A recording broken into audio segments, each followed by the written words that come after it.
While multiple reports suggest Apple has decided to place a greater focus on improving the performance and security of iOS and macOS, which will delay some new features until next year, it appears the company still aims to introduce the ability for Macs to run iPhone and iPad apps later this year.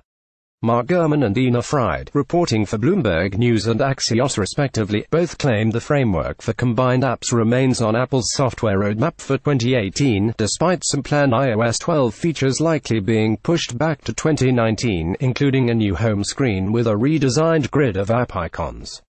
Apple's software engineering chief Craig Federighi reportedly revealed the plans during a meeting with employees earlier this month.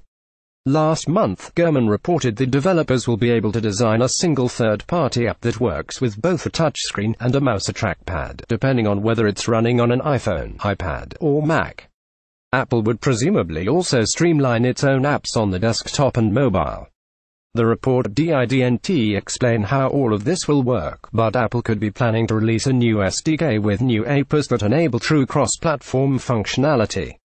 Right now, Apple's UKit and AppKit frameworks provide the required infrastructure for iOS and macOS app user interfaces respectively. It's worth noting that Apple already has a private framework called UXKit, used for the Photos app on Mac.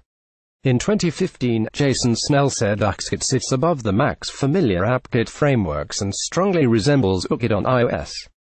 Apple tentatively plans to begin rolling out the change in iOS 12 and macOS 10.14, so there will likely be an announcement at WWDC 2018 around June. Following a few months of beta testing, major new versions of iOS and macOS are typically publicly released in September and October respectively.